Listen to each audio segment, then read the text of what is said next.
1966 Ford Falcon Futura, the poor man's Mustang.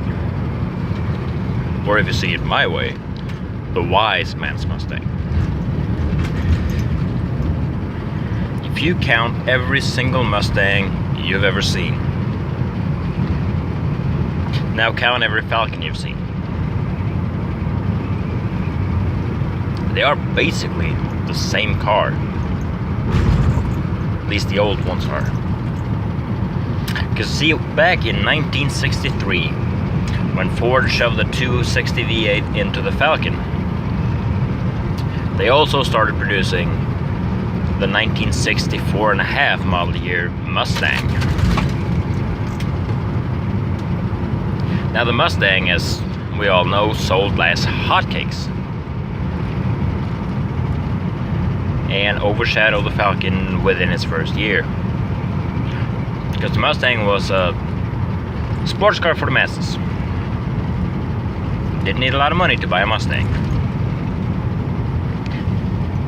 Now, what some people know, but not everyone, knows that a Mustang was based on the Falcon. So the first Mustang was just a rebodied Falcon. It was, as Carroll Shelby said, a secretary's car.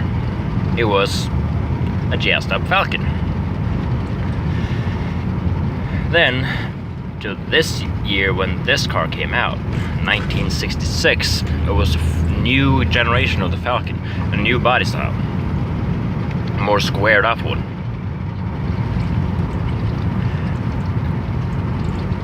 Back when that happened, the Mustang was the big brother to the Falcon. It was the one that everyone wanted, and well, everyone just overlooked the Falcon because the Falcon was, well, it was a grandma's car. It was a family car. It was an economy car. It wasn't meant to go fast. It wasn't meant to go, well, anywhere other than to the store and to drive grandma to church on Sunday. Basically what it was meant to do. Even though the Falcon actually had a good V8 option, it was a pretty good performance rated car if you got it spec'd out right. It was basically like a Mustang. Now this car in particular, when it was new, it came out with a 200 straight 6 and a 3-speed on a column, which is nothing special. And then it was later rebuilt with the entire underpinnings from a 66 Mustang, including the engine and drivetrain. So this thing got a 289 and 3-speed and the, well, peg leg diff. And all the suspension from a Mustang. So underneath this thing is a Mustang. Now in 2014, the engine in this thing, the 289, developed a piston slap on pretty much every single cylinder. So that 289 was thrown out and replaced with a 302 from a 72 Torino. But it is basically still a Mustang. It is a 302. It has the Mustang transmission. It has the Mustang diff. It has the Mustang suspension. Now, with a 302 and the standard Mustang driveline, this thing is a phenomenal cruiser. And it's a daily driven cruiser. This thing has, well, the odometer says 52,179 right about now. But that thing has probably gone around at least once.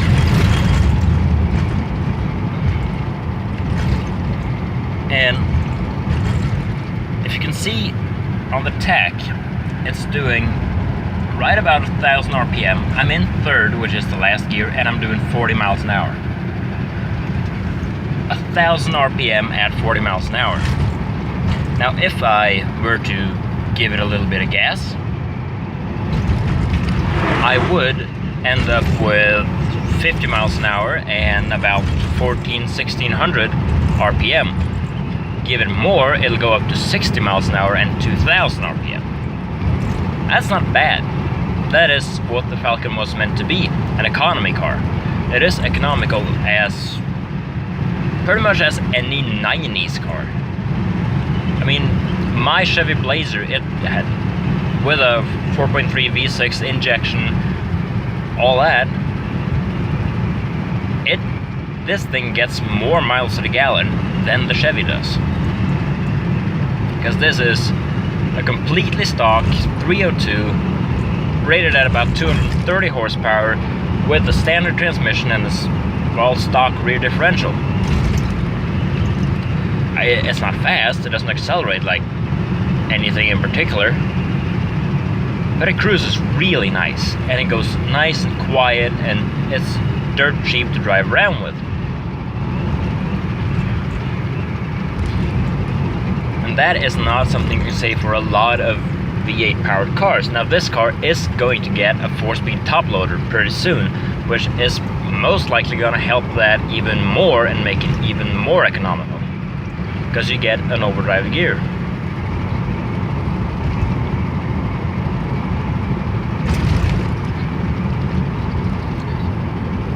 And we have another one of these, which is black and has 170 straight 6, which has now been replaced with a 250 straight 6 and a C4 automatic, which will make this one kind of a toy car afterwards.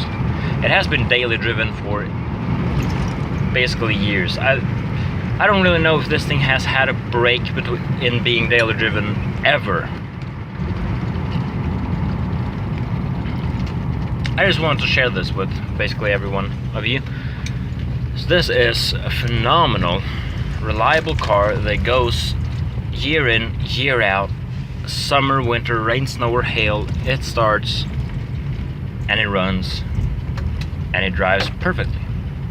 And it's cheap as anything you can get, really. Anyway, that's it for now. Very much just a tiny little history lesson. So if you enjoyed it, like, share, subscribe. I'll maybe be back with more like this later if that is something anyone will want to see. Anyway, that's it for now. Take care.